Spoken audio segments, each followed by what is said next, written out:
안녕하세요. 조이킴입니다. 올해로 저는 뉴질랜드에 산지 8년째 접어들었거든요. 뉴질랜드 이민을 고려하고 계신 분들이 한 번쯤 꼭 생각해 보셨으면 하는 것을 제 경험에 비추어서 한번 말씀을 드려보려고 합니다. 이민을 생각할 때 현실적으로 가장 중요한 것은 바로 직업 찾기하고 영어 실력이 되겠죠. 비자를 해결하고 결국 영주권까지 가기 위해서 반드시 거쳐야 되는 관문이기 때문에 이 부분을 가장 많이 생각하시는 것 같아요. 저 같은 경우에는 이민을 거의 충동에 가깝게 시작한 부분이 있어요. 한국에서 여름 나는 걸 되게 힘들어 했어요. 무더운 여름이 되면은 거의 기능을 못할 정도로 그렇게 축 처지고 그랬었거든요. 이민을 오기로 결정한 해에 봄이었는데 올 여름에는 내가 반드시 좀 시원한 곳에서 여름을 나야겠다 이런 생각을 했었어요. 그러다가 찾은 곳이 여기 뉴질랜드 크라이스트처치였고요. 그때는 아이들 방학 한 달 동안 오려고 생각을 했었어요. 그러다가 어차피 가는 거 한 달은 좀 아깝고 3달 있어 볼까 그런 생각을 했다가 3달이면 어차피 애들이 학교를 빠져야 되는데 1년 공부 한번 시켜보지 뭐 경험도 좀 더 하고 그러다가 1년 살아보고 괜찮으면 이민도 해볼까 이런 생각을 하고 왔었어요. 준비 없이 온 이민이었죠.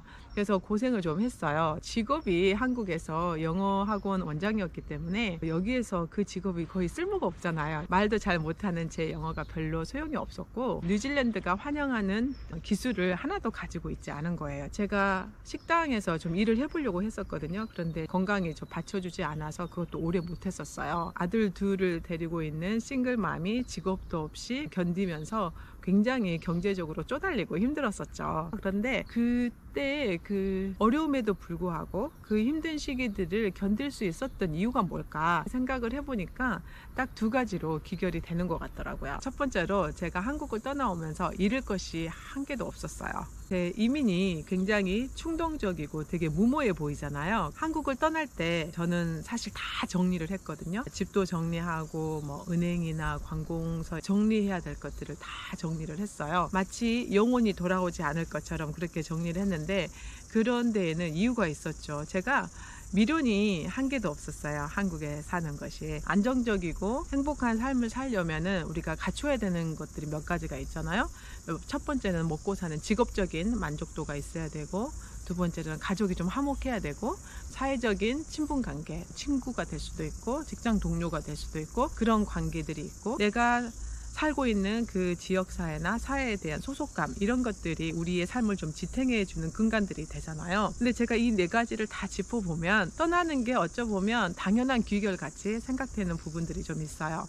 제 직업은 영어 학원이었는데 그 일을 하면서 제가 더 열심히 일을 하고 싶다, 또는 이 직업을 통해서 내가 어떤 것들을 이뤄보고 싶다, 꼭 그 돈을 버는 것뿐만이 아니라 직업적으로 성취하고 싶은 것들이 있을 수 있잖아요. 그런데 저는 이 일을 하면서 평생 내 남은 인생을 살고 싶다라는 부분에 있어서 동기부여가 너무 안 됐어요. 그래서 이 직업을 떠날 수 있었던 게 마음 한편으로는 되게 시원한 그런 상황이었어요. 직업이 사회적인 인정을 받는 직업들도 좀 있잖아요. 돈을 많이 벌지 못하더라도 자부심을 느끼는 직업일 수도 있고, 또 어떤 분들은 굉장히 고액 연봉자여서 그것 자체가 또 만족감을 줄 수도 있고 그렇잖아요. 뉴질랜드 이민을 생각할 때 직업에서 얻는 어떤 성취도나 만족도나 금전적 혜택이 매우 컸던 분들은 그것을 잃게 됐을 때 오게 되는 여파를 좀 한번 생각해 보시는 게 좋을 것 같아요. 가족을 생각해 보면 저는 이혼을 했기 때문에 제 친정 식구들이 제 가족이 됐었죠. 제가 7남매의 막내거든요. 저희 형제들이 막 이렇게 사이가 나쁜 거는 전혀 없는데 그렇게 가깝고 친하고 막 이렇게 끈끈하고 이런 게 없어요. 다들 자기 가족을 중심으로 해서 이렇게 독립적으로 살고 있고 1년에 한 2-3번 이렇게 모이는 거죠. 그렇기 때문에 제가 이 가족들을 떠나서 이역 만리로 간다라는 것이 그렇게 크게 힘들고 어떡하지 이런 느낌은 없었던 것 같아요. 그런데 어떤 분들은 이 가족이 자기의 삶에 굉장히 큰 지지망이 됐었던 분들, 그런 분들한테는 가족을 떠나온다는 것이 그렇게 쉽지 않은 일이겠죠. 저는 직업의 특성이었는지 또 저의 특성이었는지 모르겠지만 친구나 동료 이런 관계들을 잘 못 맺은 것 같아요. 배신을 좀 크게 2번 당했었어요. 그러니까 지금 돌아보면 저의 미숙함 때문이었다는 걸 잘 알겠거든요. 그런데 당시에는 그 타격이 굉장히 컸고 한국 땅에 정말 있고 싶지 않다라는 생각을 되게 많이 했었어요. 근데 어떤 분들은 이런 친구 관계가 굉장히 두텁고 그 안에서 삶의 의미나 보람을 많이 찾는 분들은 사실 여기 오면 어려울 수 있죠. 뉴질랜드 인구가 500만이거든요. 거기에서 한국인들이 그렇게 많지는 않아요. 그래서 거기 가면 굉장히 애로울 수 있겠구나 라는 것을 좀 생각을 해야 되는 것 같아요. 그리고 사회적인 소속감도 되게 필요한 거잖아요. 근데 저는 장애아를 입양한 싱글맘으로 사는데 되게 힘들더라고요.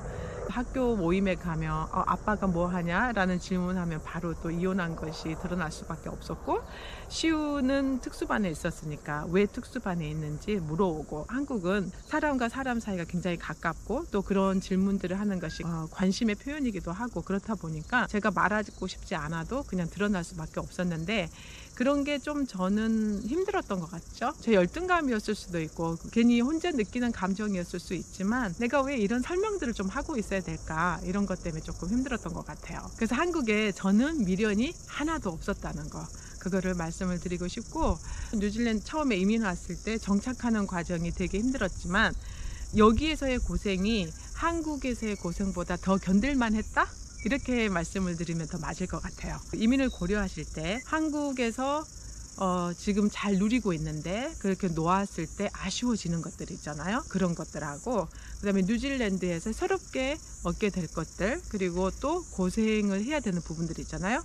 이것들을 잘 계산하고 저울질을 해서 내가 할 수 있겠는가를 좀 판단해 보는 것도 도움이 될 것 같아요. 그리고 두 번째는 제 개인적인 성향과 굉장히 밀접한 관련이 있는데요. 저는 굉장히 예민한 사람이에요. 안 믿겨지시죠? 인구의 15에서 20%는 highly sensitive한 사람들이래요. highly sensitive, 매우 예민한 사람들인 거죠. 그 중에서 외향적인 사람들은 더 고통스럽다고 하거든요. 외향적인 사람들은 외부의 자극을 만나면서 생기를 얻고 에너지를 얻잖아요. 그런데 그 예민한 사람은 또 그런 자극이 너무 많으면 또 금방 지쳐버리는 거죠. 그래서 적절한 밸런스를 잘 맞춰줘야만 하는 굉장히 까다롭고 어려운 유형인 거죠. 바로 접니다. 그게 사람들 만나는 거 좋아하면서도 사람들 많은 곳에 가는 걸 너무너무 힘들어 했었어요. 그나마 유일하게 제가 좀 마음의 평안을 얻는 것이 이렇게 자연 속이고 하늘을 보고 나무를 볼 때 좀 힐링을 얻는데, 한국은 공원에도 사람이 많고 산에도 많고 그렇잖아요. 바다나 또 어디 놀러 가는 거 전 잘 못했어요. 너무 예민하니까 그 교통체증이나 이런 것들을 견딜 수가 없는 거예요. 명절이나 휴가철에 어떻게 하면 내가 이 체증을 한번 피해 볼까 막 연구하느라고 스트레스를 많이 받았던 것들, 그런 것들이 기억이 나고, 사실 그때 그런 스트레스는 제 몸 이렇게 세포 단위까지 다 들어있는 것 같아요. 지난 주말에 제가 썸너비치에 잠깐 일이 있어서 다니러 갔는데, 그런데 그날이 무슨 행사가 있었던 모양이더라고요. 그래서 사람들이 되게 많았어요. 그래도 뭐 바다가 워낙 넓으니까 바닷가에서는 괜찮았는데, 카페에 잠깐 들렀는데 거기에서 사람이 너무 많은 거예요. 그래서 주문도 막 줄을 서서 했었고, 주문을 하고 기다리는 동안 그 익숙한 스트레스가 확 올라오더라고요. 제가 그날 오후에는 집에 돌아와서 거의 누워 있었거든요.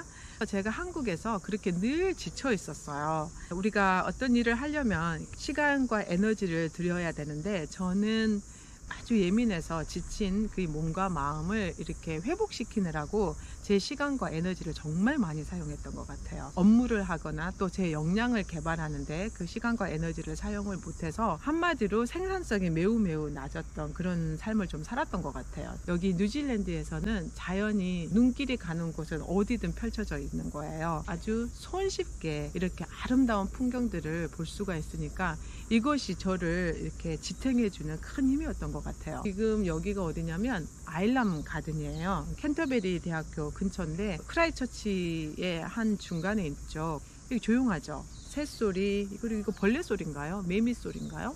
이런 소리가 계속 들리고, 여기 벤치가 앉아 있는 곳은 여기 벤치에 앉아서 딱 봤을 때 풍경이 매우 아름다운 곳이거든요. 역광이어서 그 아름다운 곳을 못 보여드리는데, 하늘이 있고요, 저기 나무들이 있고 잔디밭이 있고 또 여기 건물이 한 채가 있어요. 그리고 지금 가을이라서 단풍이 들고 있는 나무도 좀 있고요.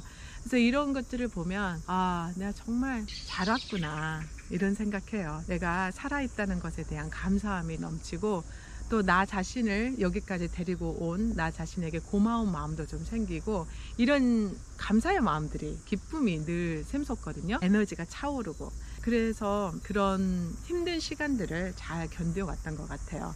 그런데 어떤 분들은 이렇게 자연보다는 도시 안에서 하는 활동을 좋아하고 거기에서 에너지를 얻는 분들도 계시잖아요. 사람이 많은 곳에서, 북적북적한 곳에서 그 에너지를 받고, 그리고 도시 안에서 하는 활동들 많잖아요. 영화도 보고, 연극도 있고, 뮤지컬도 있고, 여러 가지 다양한 문화 행사들, 이런 것들은 도시 안에서 많이 이루어지잖아요.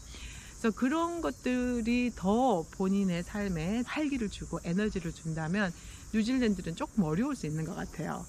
100% 그린 뉴질랜드라는 게 국가 정책이에요. 뉴질랜드가 가지고 있는 이 자연 환경이 핵심 자원이고, 이 핵심 자원을 중요시 여기고 그리고 잘 활용하는 것에다가 투자를 많이 하거든요. 오클랜드를 제외하고 뉴질랜드 전역은 좀 지루하다는 얘기를 많이 하죠. 처음에 왔을 때는 굉장히 아름다운 자연에 매혹되지만, 아, 그래, 자연 너무 아름답다, 이제 됐어, 그거는. 그리고 뭐 다른 거 없어? 이렇게 하면 별로 없는 거죠. 뉴질랜드의 자연과 자연 속에서 하는 액티비티들이 있잖아요. 그런 것들을 잘 즐기는 사람이 아니면 뉴질랜드가 좀 지루하고 그리고 불편한 나라일 수 있다라는 생각이 들어요. 이민이라고 하는 것이 직업을 얻고 영주권을 얻는 것도 중요하지만 사실 그거는 첫 관문이잖아요. 그것을 지나면 또 여기서 삶을 영위를 해야 되고, 그리고 그 관문을 통과할 때까지도 우리는 매일매일의 일상을 살아야 되는 거잖아요. 그런 매일의 일상이 나에게 내가 잘 왔다 라는 생각이 들게끔 하는 어떤 것들이 있어야 좀 견디기 쉽고 또 즐겁게 살 수 있을 것 같아요. 이곳에서 몇 년을 살든 그 시간도 소중한 우리의 인생인 거잖아요. 그래서 그 소중한 인생을 놓칠 수가 없으므로 내가 어떤 사람인지, 또 내가 살고자 하는 인생은 어떤 인생인지, 내가 한국에서 아쉬움이 있는지, 놓고 오는 것들이 내 인생에 어떤 의미였고, 그리고 그것이 없는 뉴질랜드 땅에서는 내가 무엇을 가지고 살 수 있을 것인가, 이런 것들을 생각을 많이 해보시면 좋을 것 같아요. 앞으로도 더 다양한 측면에서 뉴질랜드를 소개해 보려고 합니다. 구독과 알람 부탁드려요. 고맙습니다.